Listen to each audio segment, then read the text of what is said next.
This is a mural that honors the life and music of Mathis James Reed, who was inducted into the Blues Hall of Fame in 1980 and the Rock and Roll Hall of Fame in 1991. Both of those honors were posthumous as he passed away in 1976, but he was born in 1925 in Dunleith, Mississippi, and he had a series of recordings. And he even had a song called What You Want Me to Do that was covered by Elvis Presley, and a song called I Do, which was covered by Aretha Franklin and the Rolling Stones, amongst several other hits. He grew up on the Collier Plantation in Dunleith, Mississippi, and made many of his recordings right here in the Mississippi Delta. The first Chicago electric bluesman to cross over to the pop/rock market. And this mural was painted by Craven Barnard and Jay Kurgis. Let's go.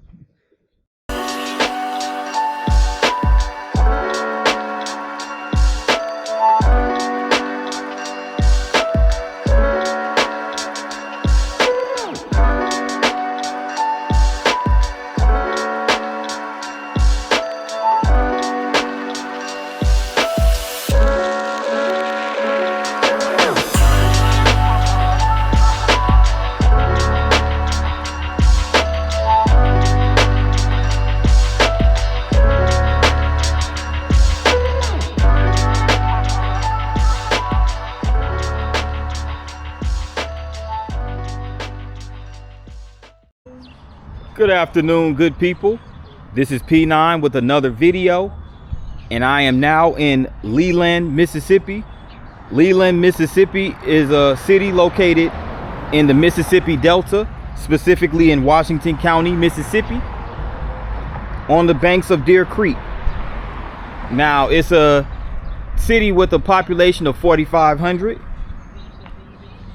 and this was once a railroad town and the center of cotton culture here in the rural area of Mississippi.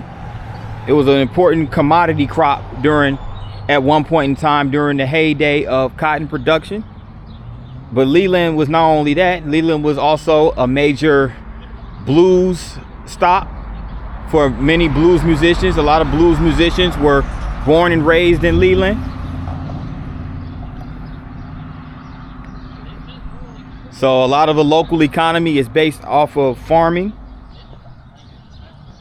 And this is going all the way back before the Civil War.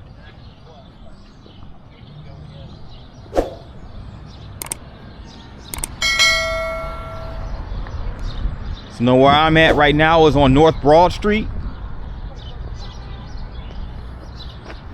And this building right here is the City of Leland's administrative offices.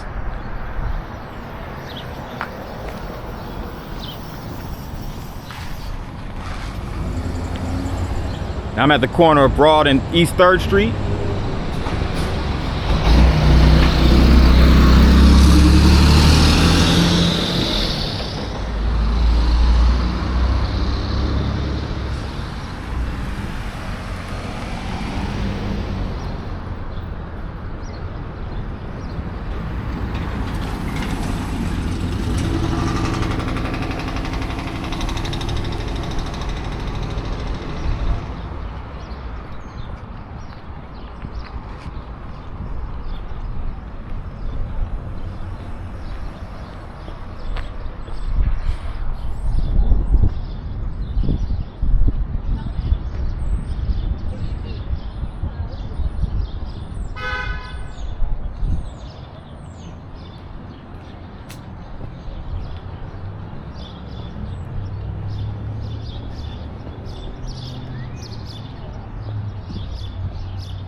Check this out right here. It looks like a building that's been completely gutted.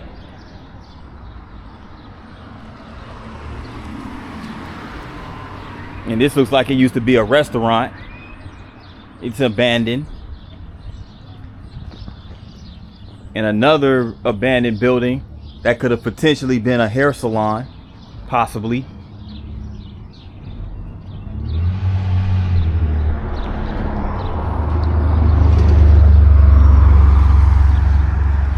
It's regions like this that experience a lot of job loss and stuff like that. But there's a lot of history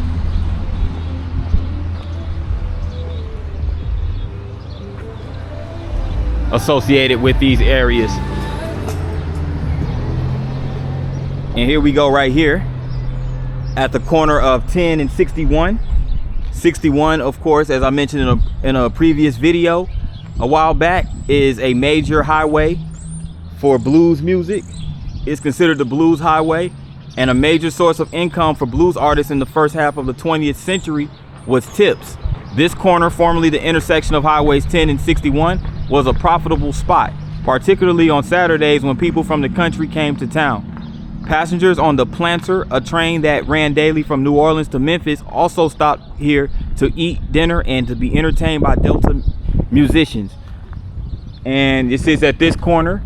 And also they have this spot called the Sports Corner, and there's a list of banners up here with athletes who hail from Leland. You have Antonio Johnson, who played for the Indianapolis Colts, Mickey Fratesi, football player, Coach Mario Kasem, Madison Bush, female basketball player. We have Cedric Bush, football player from way back in the day, and Johnny Cooks, who played for the New York Giants. They all hail from Leland.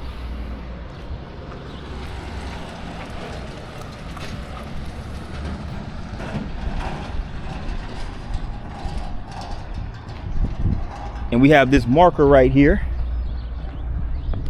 Behind the marker with Highway 10 and 61 is collage of pictures right here.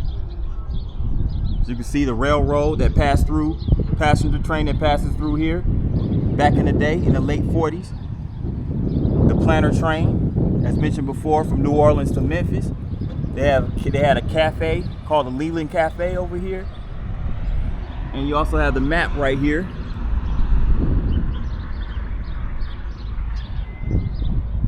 So early Delta blues performers who played here include master guitarist Eugene Powell, who recorded for Bluebird Records in 1936 under the name of Sonny Boy Nelson, and guitarist Charlie Booker, a native of Sunflower County who lived in Leland during World War II.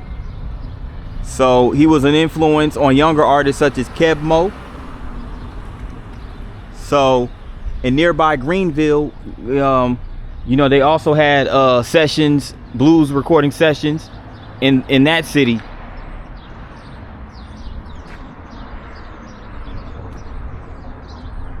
And here's a mural. There goes a young B.B. King right there, standing on the corner with one of his feet perched up on a stool, and him strumming that guitar. And this is B.B. King as an adult. This is an elder B.B. King performing at the B.B. King's Blues Club. And that's B.B. King. So basically just B.B. King as he progressed in throughout his from his childhood to adulthood to elderhood, you know. Really nice mural there.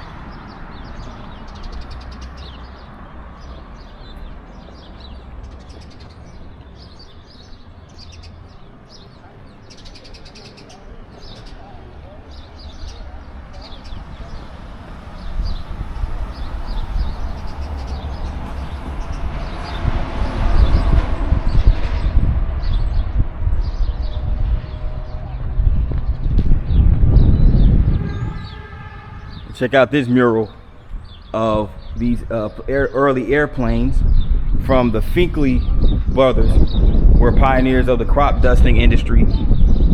The legendary Dawn Patrol was the largest privately owned fleet of crop dusting aircraft in the world, making Leland the virtual birthplace of the agricultural aviation industry. They designed and manufactured the crop dusting equipment. Many of their designs are still in use. So you see the crop dusting, a form of aviation. Really nice mural right here that illustrates the history of crop dusting. I'm not sure who the artist is. I don't see a name, but it's nevertheless nice painting right here.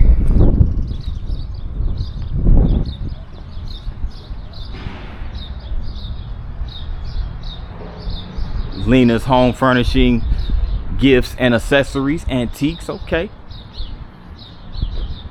antique shop right over here on 2nd Street. And you also have a country cafe, Bush's Country Cafe.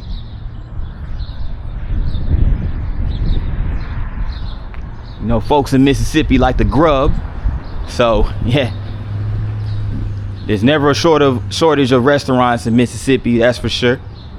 Especially soul food, comfort food, you know, things like that.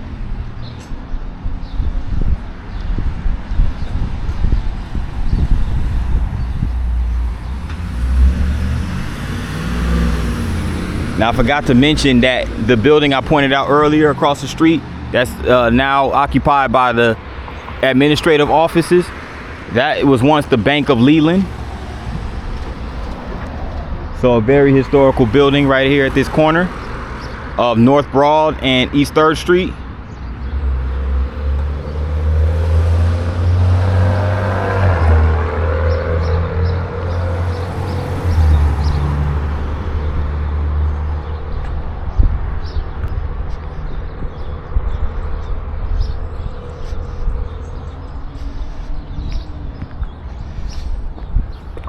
And check this out. Another historical marker. This one is of Johnny Winter, who was a guitar icon.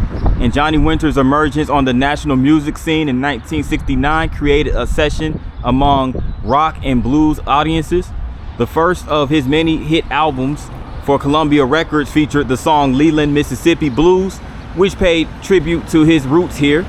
Winter's grandfather and father, a former mayor of Leland, operated a cotton business, J.D. Winter and Son, at this site. Winter was born in Texas in 1944, but spent parts of his childhood in Leland. And here's some images of Johnny Winter right here. That's him in his early childhood with a guitar in his hand. That's his father, John Winter Jr. And there's Johnny right there as an older gentleman right here in the middle. And this was him actually in a publication, or that's his biography rather, Raising Cain, the wild and raucous story of Johnny Winter, which was published by Backbeat Books in May of 2010. And there goes Johnny Winter on stage with Muddy Waters at the Mississippi Delta Blues Festival in September of 1981. And in the background is Muddy's guitarist John Primer, a native of Camden, Mississippi. And there goes an album cover of Johnny Winter called Rollin' and Tumblin'. So in Johnny Winter's self-titled debut album in 1969, he had several guest appearances by Mississippi natives Willie Dixon and Big Walter Horton. And that put him on the map as a premier figure in high-energy blues rock circles. So Johnny Winter, you know, he was really known around these parts in the Mississippi circuit for blues music. I've never heard any of his music, but he sounded like he was full of electrifying energy. And this is the Mississippi Wildlife Heritage Museum right here.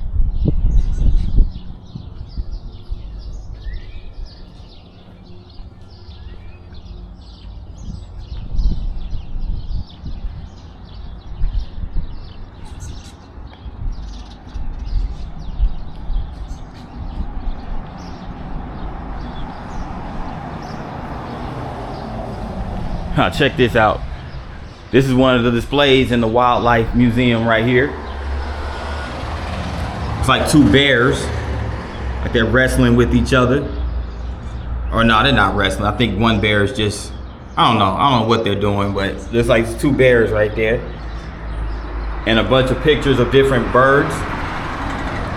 So for those wildlife enthusiasts, they do have a wildlife museum right here in the heart of Leland, in the Delta.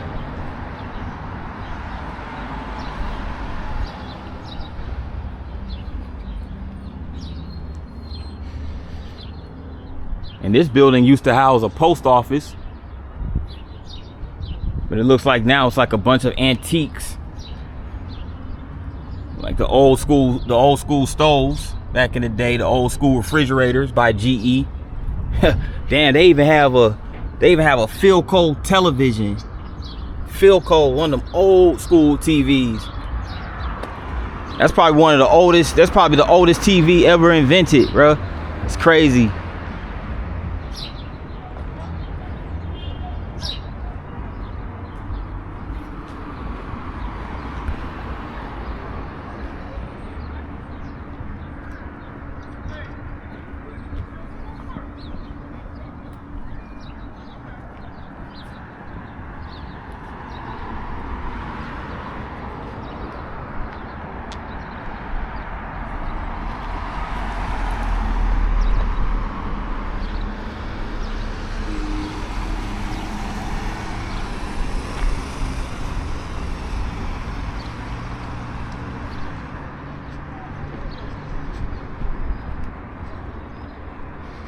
Across the street over here,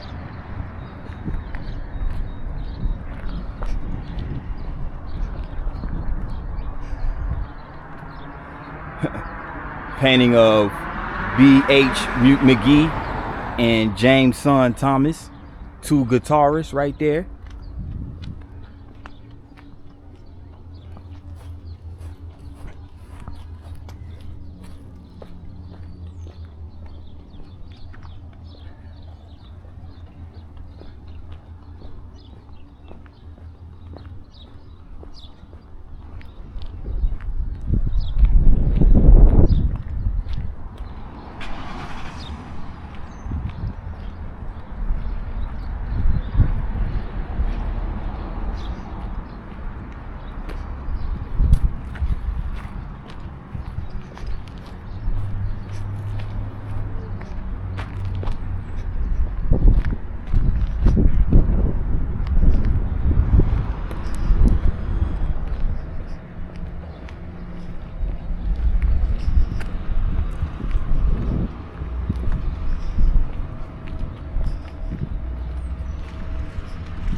Check this out.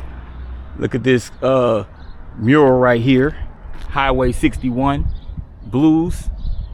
A lot of the famed musicians who recorded here in Leland and on the blues highway in general.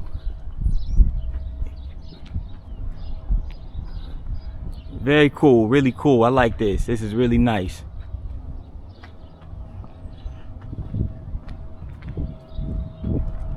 Now this mural right here lists many of them, of the musicians that are on display. You have Caleb, I don't know how to Caleb Impler Jr. Some of this is faded, so I'm doing the best I can reading these musicians' names. You have Cham Chapman, Eugene Powell, Dave Thompson, Bill Wallace, Eddie Cusick, Willie Foster, John Horton. And on the bottom row you have Joe Frank Corolla, Bob Branton, Pat Thomas, Johnny Winter, Edgar Winter, Jimmy Reed, Boogaloo Ames, Little Milton, and Son Thomas. Okay, but these are all the legends right here. Really nice mural.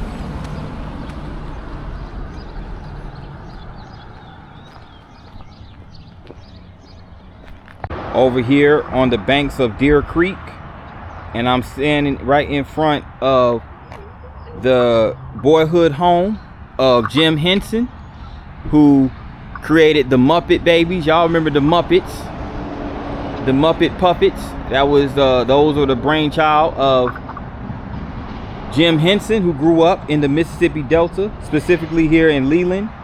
And it sits right over here on the banks of the Deer Creek. And this is the birthplace of Kermit the Frog. They actually have a Kermit the Frog museum right over here by the creek. And the creek actually, right over here by the creek, is a major, well, it's like a local, I'll say a local fishing spot right here in Leland. And they actually have a bridge that is behind the Kermit the Frog Museum that leads into a residential area across from Deer Creek on this side. But a lot of people come over here and fish, especially locals and stuff like that. And for those who don't know who Jim Henson is, again, he is a puppeteer, animator, actor, and filmmaker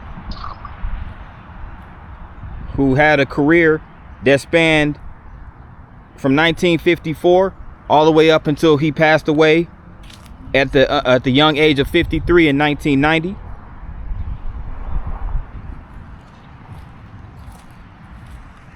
He also played a part in the Sesame Street series and helped develop Muppets characters for that series. So the Miss Piggies and the Kermit the Frogs. Who else? The Foggy, Ernie, and Cookie Monster, I believe, were all Jim Henson. And also he helped develop the Saturday Night Live in its early years. Oh, can't forget Rolf the Dog. Rolf the Dog was another major Jim Henson puppet. But yeah, Jim Henson grew up right here by this creek. So that just gives you a little visual of the boyhood home of one Jim Henson, R.I.P. Wait, there's more. That brings us to the Highway 61 Blues Museum. And it's a museum that's open by appointment. And check out this mural right here. It's a brother playing the harmonica. And it looks like another individual right here is playing the guitar. And there goes a horse right there. And this mural was by Jay Kurgis in 2024 and Cranham Barnard 2012. I don't know if I pronounced the first name right. I could barely make it out. But nice mural. Nice mural. Craven Barnard. Yeah, it's Craven Barnard and Jay Kurgis. And they did this mural as well. This is some brothers standing out in front of what looks like the post office mercantile building back in the day. They just playing that, you know, Delta blues music, which was common during that time. You can even check out that old school, look at that old school vehicle right there. And check out the bicycle my brother over here got. Really nice illustration. Shout out to Jay Kurgis and Craven Barnard for that really nice piece.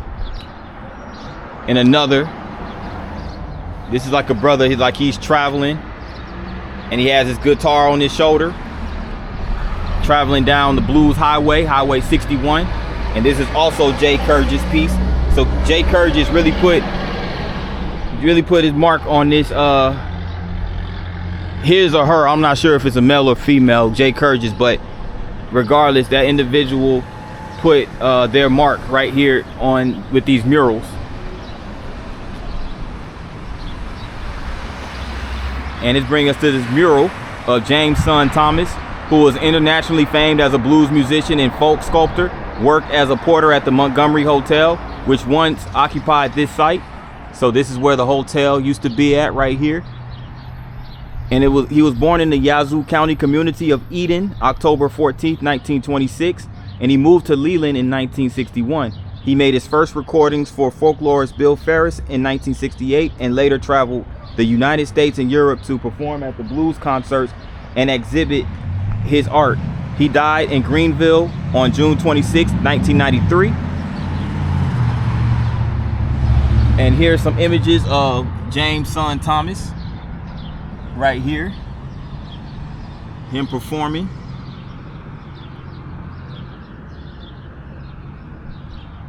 And a lot of these photos on here, a few of these photos are courtesy of Bill Ferris and Jim O'Neill. And one of them right here is courtesy of the Highway 61 Blues Museum. And this is just an album cover right here with son Thomas in the latter part of his life. There he goes right there as well. With Walter St. Lingier, a Swiss harmonica player. And sons Thomas' sister Velma Allen on the left and half-brother Al Perkins on the right. Both recorded national rhythm and blues hits. Allen with Can I in 1973 and Perkins with Yes My Goodness in 1969. Another half-brother, saxophonist Robert Earl Mickey Boss, also recorded as Ed L. Velma's son. So a lot of bluesmen right here who performed in Leland. And at the top right there, you can, I don't know if you can see it, but that's a record of James' sons Thomas called Highway 61 Blues. It has a track list of Fast Boogie, Rock Me Mama, Bottle Up and Go, Beefsteak Blues, Catfish Blues, and Look Up the Sidewalk. Yep, that's right. So James' son Thomas performed, and he also, you know, had his folk art featured in art galleries in New York, Washington, D.C., and elsewhere.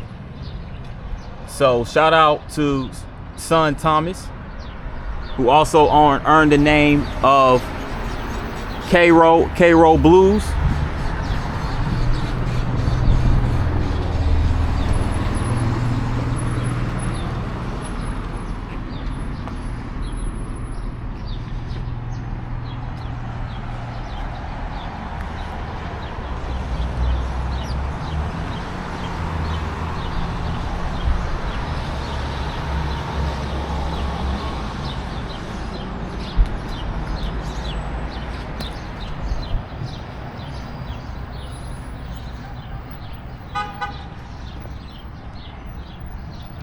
But this concludes the vlog right here in Leland, Mississippi. For those who tuned in to the video, I appreciate it, and I ask that you hit the like button. Also, those that are new to this channel, make sure you hit the subscribe button along with the notification bell. That way you get notified each and every time I drop a new vlog. And with that in mind, good people, take care and have a great day.